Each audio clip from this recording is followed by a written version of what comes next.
Hey everybody, I'm Julie Balderrama and I'm a dream weaver and I'm an empowerment coach, and I want to talk to you today about your scariest dreams. I want to talk about nightmares. So I hope that you will join me and you'll share your nightmares with me and you'll share your comments and your questions with me. I'm super passionate about talking about dreams and empowering you to take your dreams back.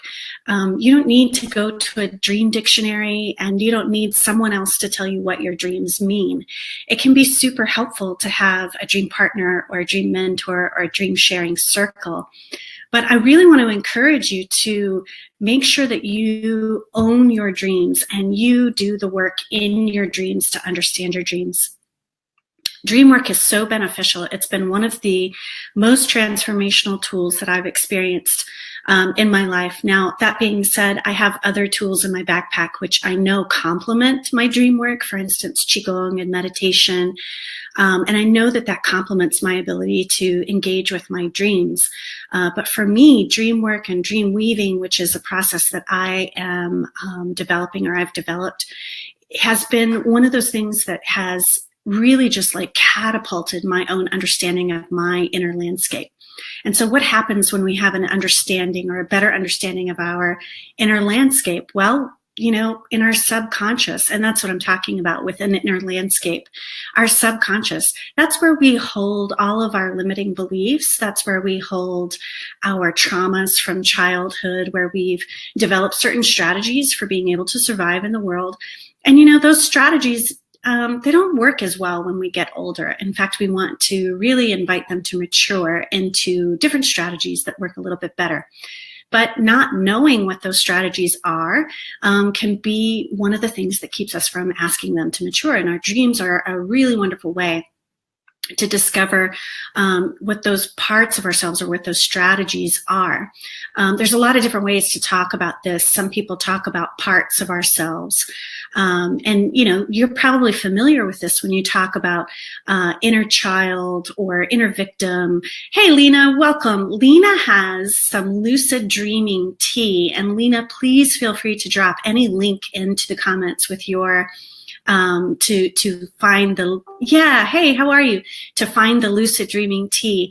I've definitely tried Lena's lucid dreaming tea, and what I find with the lucid dreaming tea is that I actually am more lucid in waking life, if that makes any sense.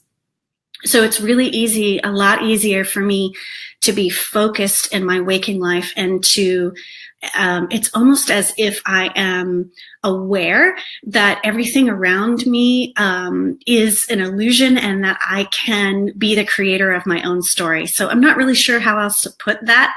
It's one of those things, just like dream work, that I think it's probably best experienced. I can talk to you about it all day long, but I think everybody's probably going to have a different experience with it. So definitely try out Lena's Lucid Dreaming Tea. If anything else, it's going to give you more focus in your waking life. Okay, so I was talking about our inner landscape and our subconscious and the parts. One way to talk about it is the parts, right, that get formed when we have a certain thing happen to us in our childhood, and we can call it trauma if we want to. That tends to send that part into exile. It tends to send that part of us into a place of feeling like it doesn't belong. That's why often we walk through life and we feel like maybe we don't belong, or we're not worthy, or we're not lovable. That's a part of us. I have parts that thanks Lena, thanks for dropping that in there. I have parts that I've identified. Of course, I have my inner child. I have my inner victim. Carolyn Mace's wonderful work about soul contracts and sacred contracts and archetypal work tells us that we have 12 archetypes kind of operating within us at any given time, and that we have 4 that are universal to all of us, and that's our inner child, our inner victim, our inner saboteur, and our inner prostitute. And you may be like, you know, totally identifying, yes, I absolutely identify with my inner saboteur, right, or my inner child. We might get a little uncomfortable with the inner prostitute. I know I have an inner good girl. There's a good girl part of me that likes to operate sometimes in exile, and I have to invite her back into the whole. So what does this have to do with nightmares and doing battle in our dreams? I asked the question on Facebook a few hours ago, what's a dream? What's the scariest dream that you've ever had? And if you're watching right now and you want to just pop an image that was really frightening to you in the comments, please feel free to do so. And if you have any questions, please feel free to ask me, because I want to make sure that I address what you want to know about nightmares and about doing battle in your dreams. Okay, so I recently had a nightmare, actually, and my dream partner, so I have someone that I work with my dreams with. He and I are fascinated with dream work, and we have kind of some basic understandings of how we like to work with dreams. So we're a good match to work with dreams together. And I highly recommend that you find somebody that you can work with dreams with. And that could be a dream sharing circle. That could be a dream partner or dream buddy, or that could be somebody like me who's a dream weaver. I do encourage you to work with someone that's going to empower you to take back your dreams and to own your dreams. That's my only caveat. But other than that, I really encourage you to find someone else to work with your dreams with. The reason being, you can absolutely work with your dreams by yourself. I do it all the time. However, our subconscious is coming to us in our dream time to talk to us about things that we're not really, all that keen on seeing in waking life with our conscious mind. Our conscious mind is, it may be really interested in expansion and enlightenment and doing the work. I don't like that phrase, but playing in this field of the story, the illusion that we're creating. But it does have limitations. It does have these sort of blinders on sometimes, and we can't see the forest for the trees. And so what's lovely about having a dream partner is that that dream partner is not attached to your story at all. And so that dream partner can tell you, well, this is what I see. If this were my dream, this is, or what I know of you, this is what I would take from it, or ask you questions about the dream. So Ryan is my dream partner, and Ryan is also co-hosting, co-adminning, co-creating the Dream Temple with me. And so if you'd like to join that group of conscious dreamers, I will drop a link in the comments for you to be able to do that. But Ryan and I were talking about these dreams that we had, and we happened to have them. I'm not sure if we had them the same night or we had them like one night apart. But in his dream, he had an entity in the dream. It was a woman in the dream that was attacking him with this energy, and it wasn't attacking him, it was attacking his, in the dream, lover. And he had to, protect or, defend. And then in my dream, I had a dream that I went up into this skyscraper, this building, all the way up to the roof. And when I got up there, there were people that were acting really crazy, and like people were jumping off the roof. And what I discovered is that there was a sorceress who was wielding energy and was kind of causing people to go crazy and to do these very harmful things to themselves.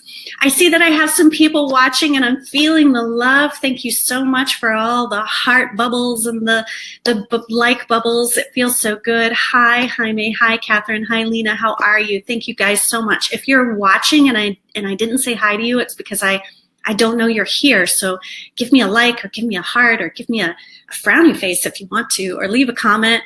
Oh, beautiful. Let's see. Who is this? Oh, I can't tell. I'm on a different program and I can't always tell who it is. So, Mike, how are you? Mike left us a doozy of a dream in that post that, those dreams that we have in childhood that scare the bejesus out of us. I still remember a dream where a robot was chasing me. Anyway, back to the dream that I had and that Ryan had. This sorceress was causing all these people to go crazy in the dream, and I had to do battle with her. I had to face off with her and try to get her to stop so that people would stop jumping off of buildings and going crazy and harming themselves. And so dreams like that can really feel like when we wake up in waking life, it can really feel like we're being attacked, or that we've got to fight, right? We kind of get into this fight or flight mode. And that's what fear does to us. That, nightmares cause us fear. We feel fear when we have nightmares. And nightmares are honestly a gift. Nightmares are coming to us in order to talk to us about our fear, in order to help us confront our fear. And they bring it to us in such a scary way because nightmares want us to pay attention. You know, many of us, if we're not doing any dream work, we have our dreams, and occasionally we may remember them and go, oh, that's kind of weird. And every once in a while, we might talk to somebody about what our dream means, or we might look up a symbol in a dream dictionary. But for the most part, we kind of throw, yeah, Lena, nightmares are a gift. Absolutely. For the most part, though, we might sort of just throw our dreams away. We might just toss them away. We don't write them down. We don't work with them. We just, thank you so much, Lena. I appreciate you typing in the highlights. That's lovely. What a lovely thing to have as a scribe. How supported I feel. Thank you so much. I was just asking universe and source to support me today. So here we go, manifesting already. That's beautiful.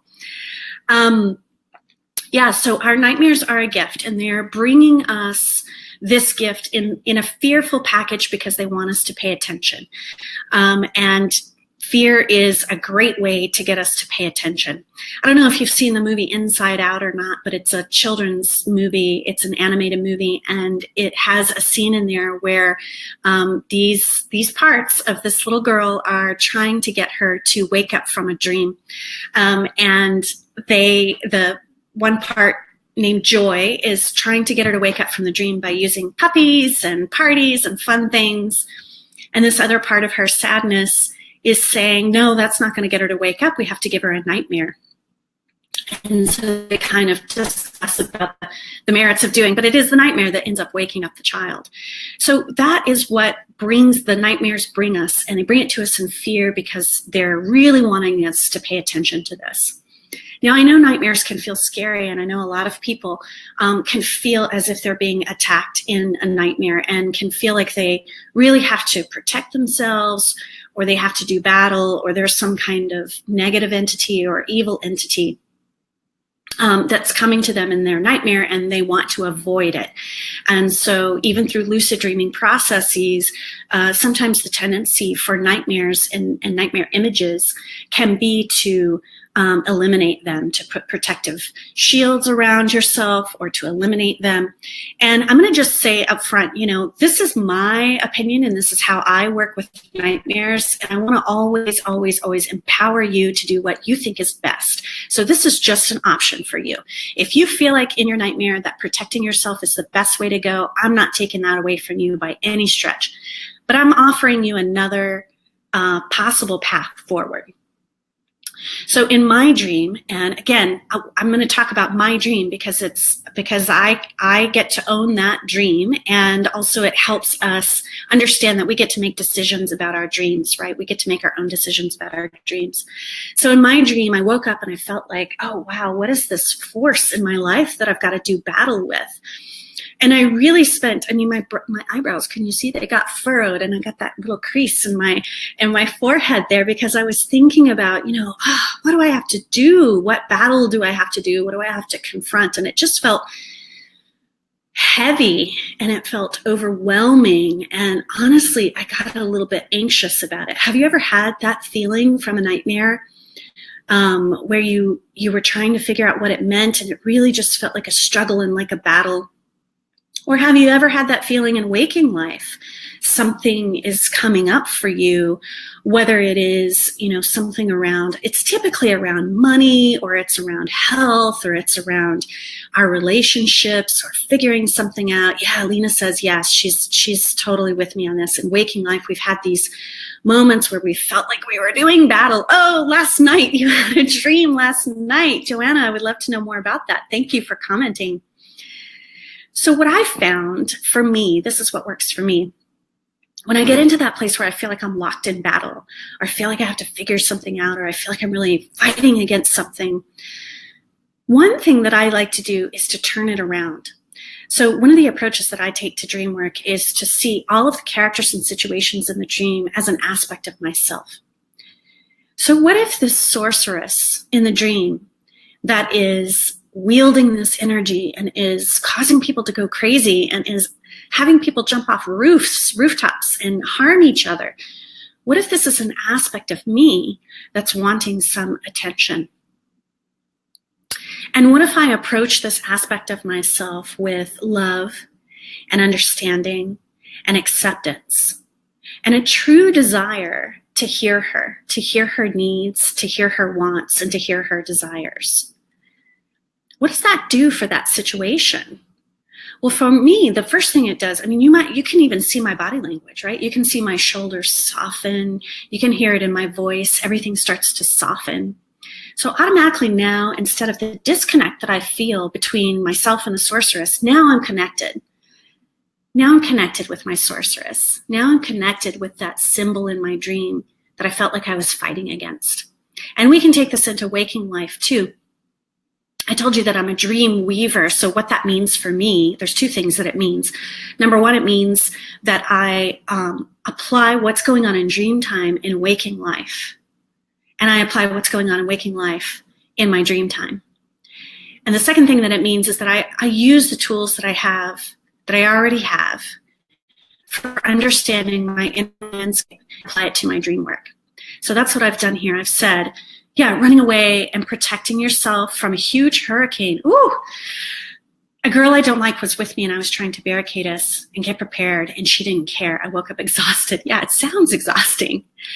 So in this sense, Joanna, the hurricane, it sounds like, is the thing that you're doing battle against. And so the beauty about dream time is that no harm can come to you in dream time.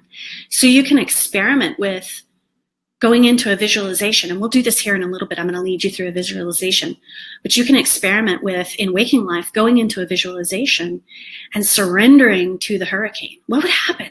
What would happen if you connected with the hurricane?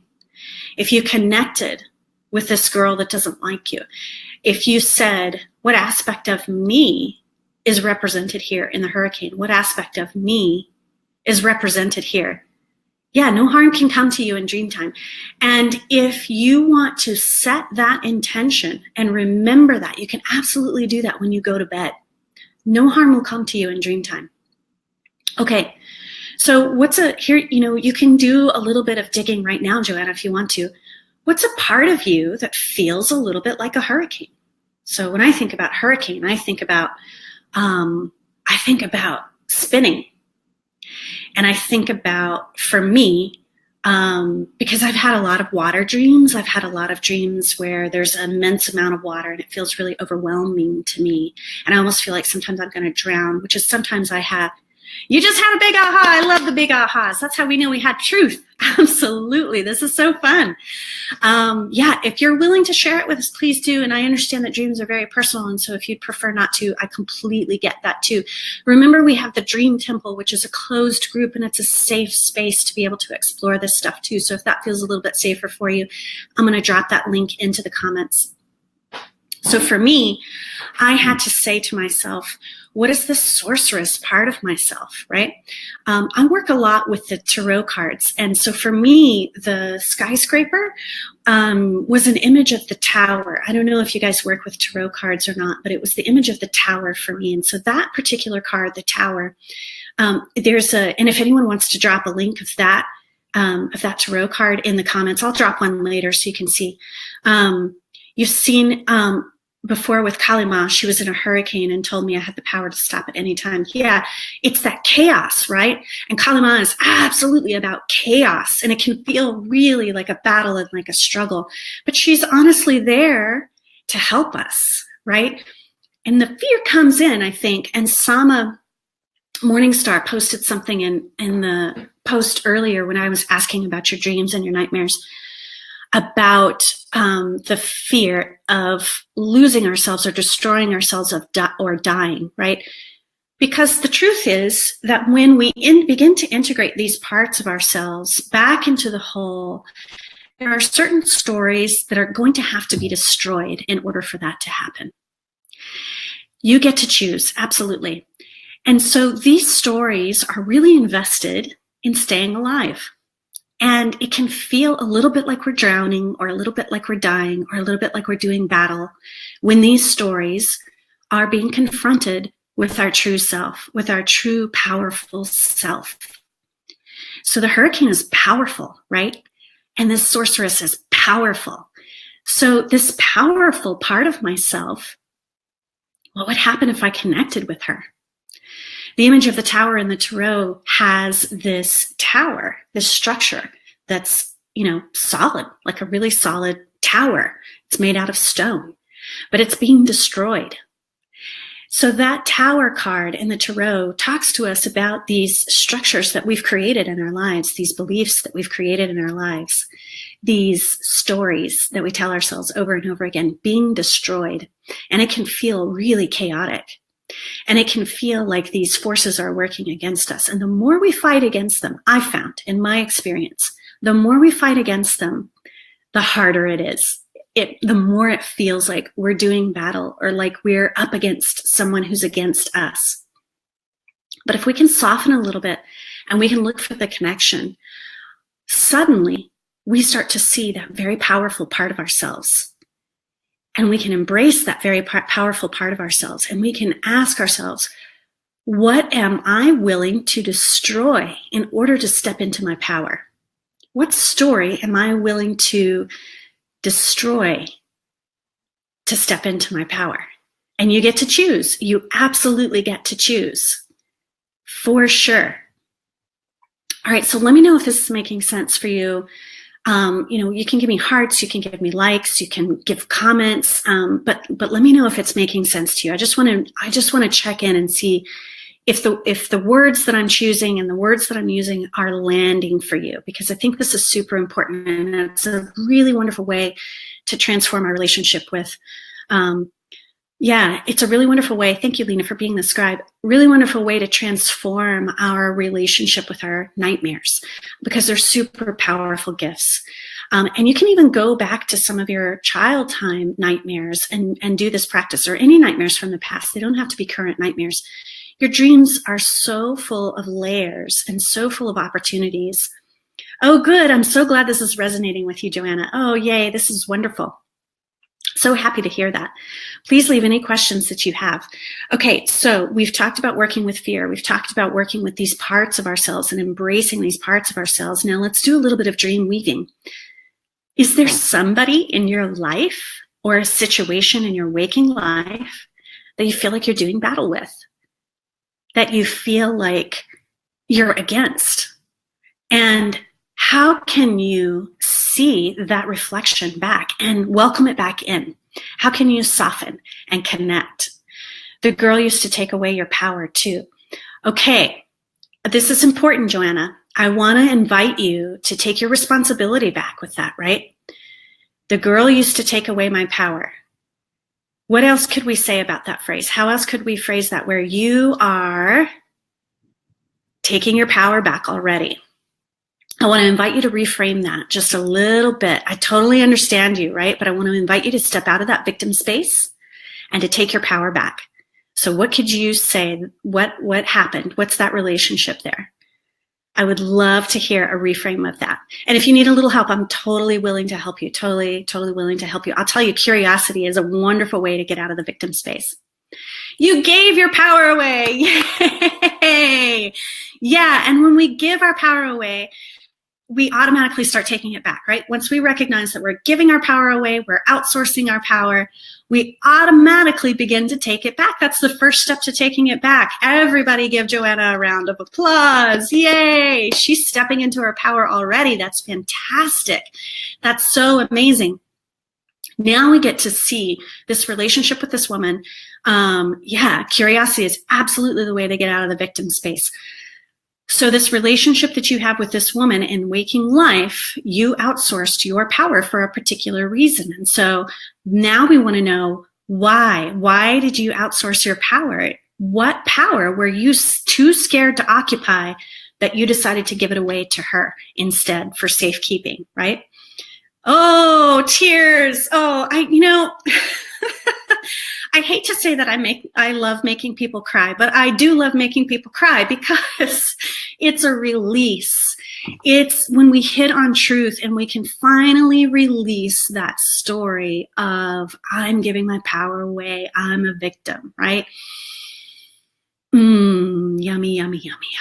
Yeah, nightmares are inviting us to step out of the victim story, aren't they? Oh, Lena, that's gold. Will you write that down? Nightmares are inviting us to step out of the victim story and to take our power back.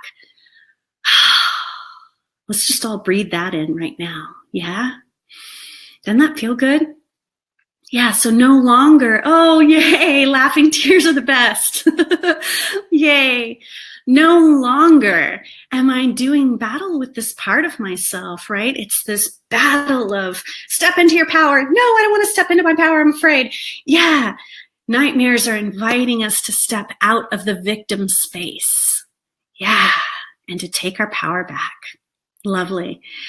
Okay, so for me in this dream, I wanted to look at my sorceress, my inner sorceress, right? That was so powerful and was driving people crazy. And I'm a little bit afraid of my power, and I'm a little bit afraid of, okay, I'm a lot of bit afraid of my power, and I'm a lot of bit afraid of my power driving me crazy, because my power sometimes feels really too big for me. And like I can't contain it. I can't hold it all in this container. Ooh, now I'm going to get all teary-eyed.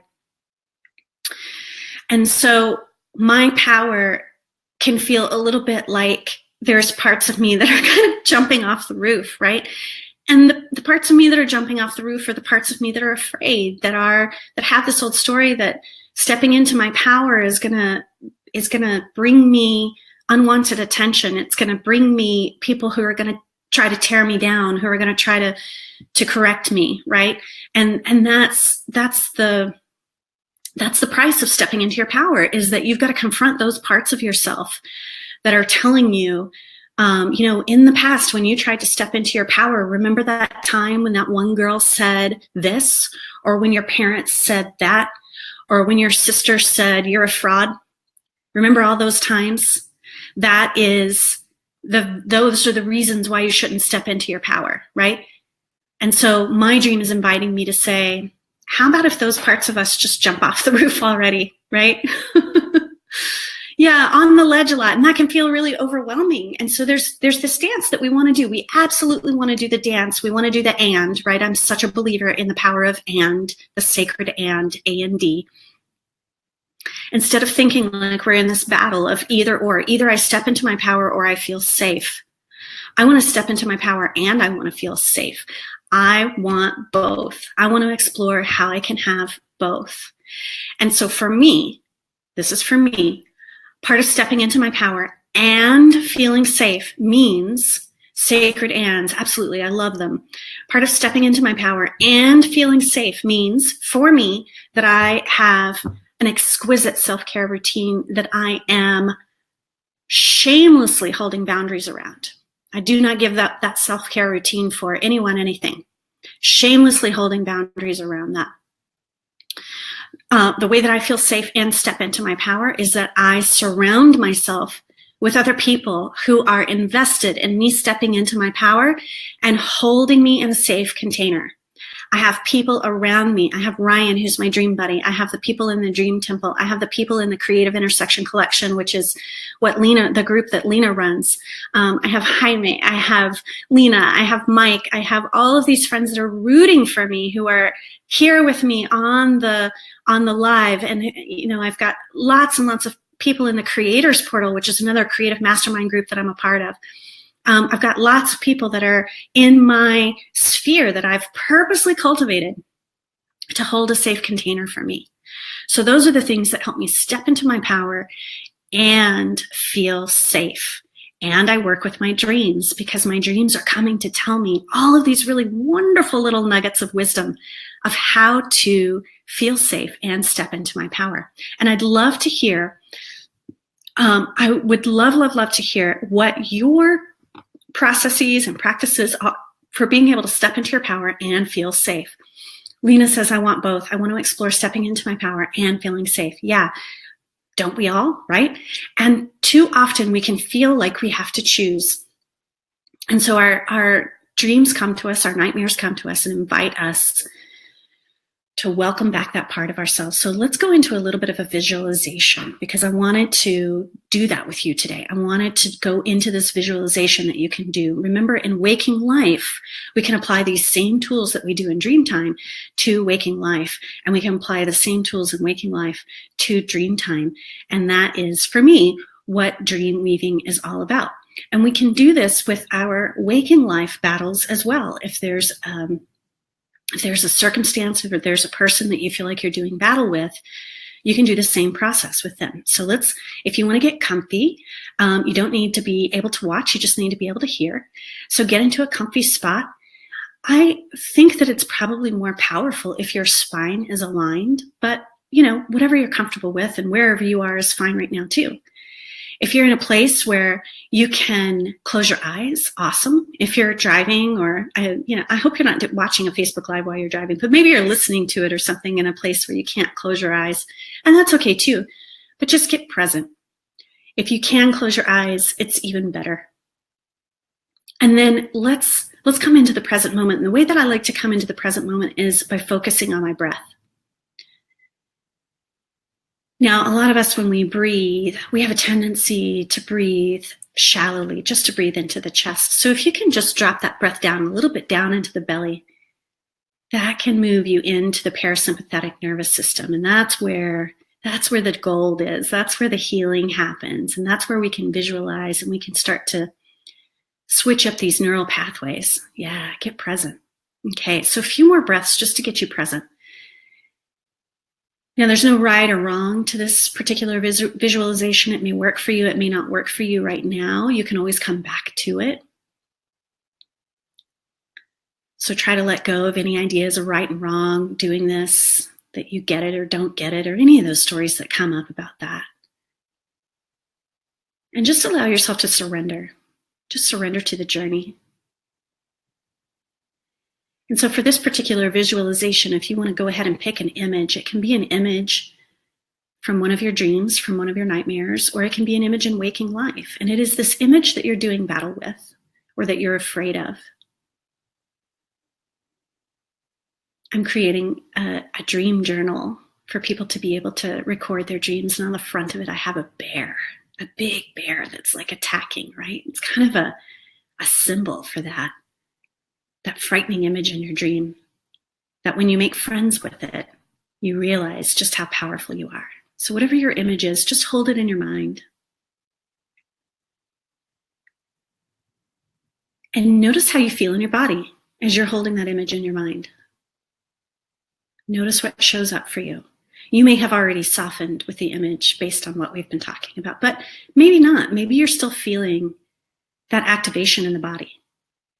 Notice where it is. Notice what it feels like. You don't have to label an emotion. Just notice the sensations in your body and notice where it is.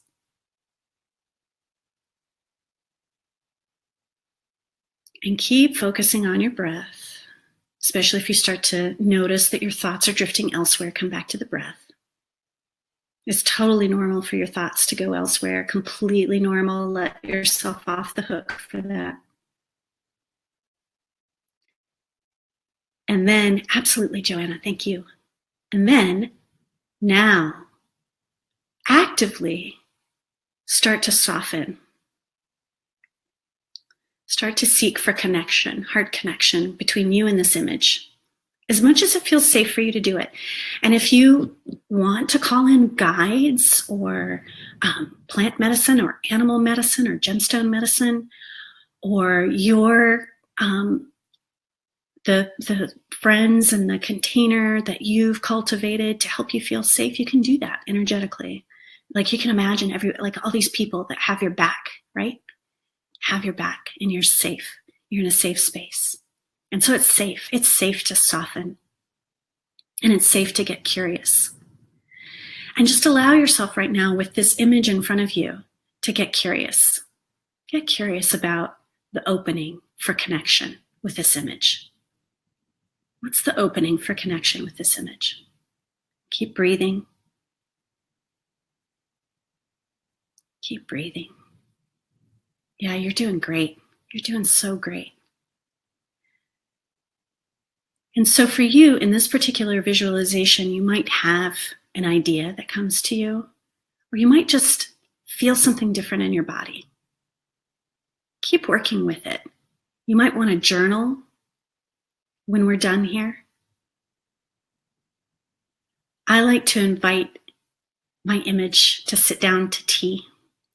And I imagine that I'm in a forest and we're sitting at this lovely wood table with fairies all around us and all of my guides.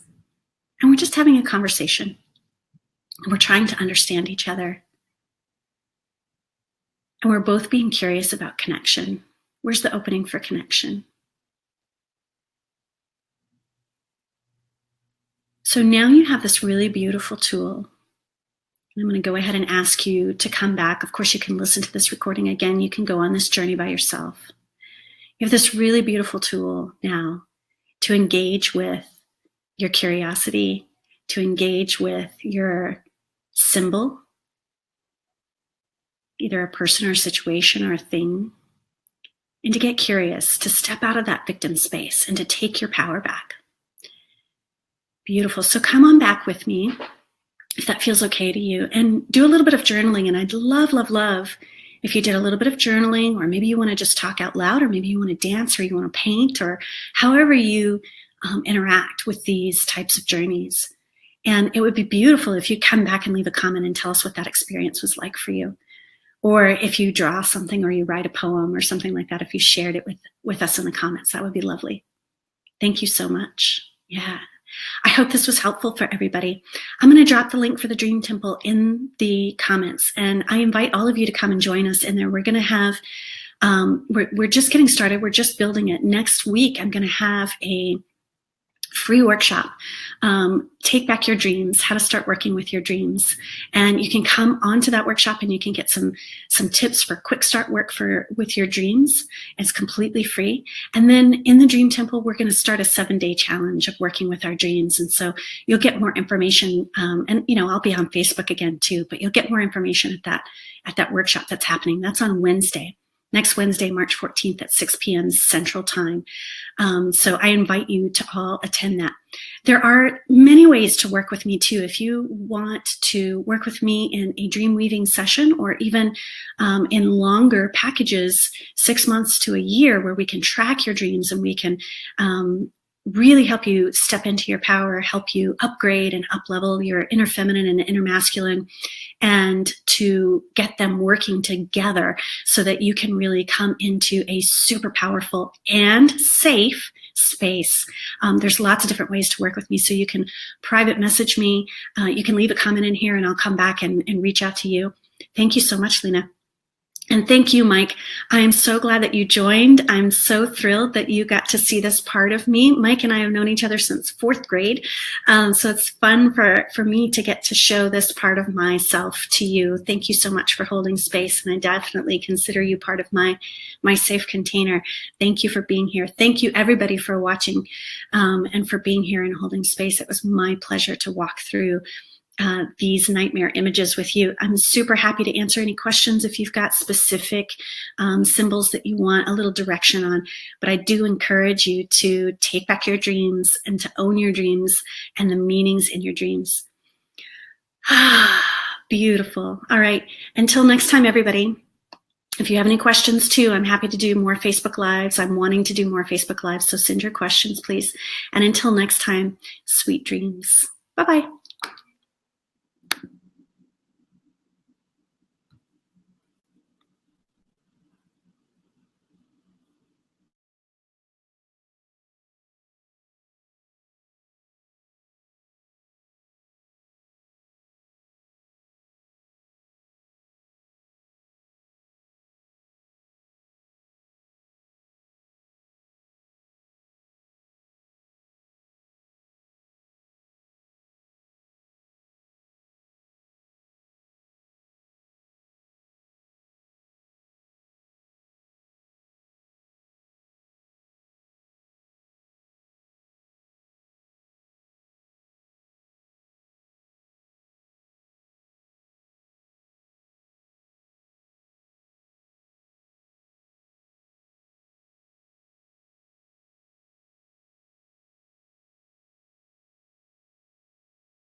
this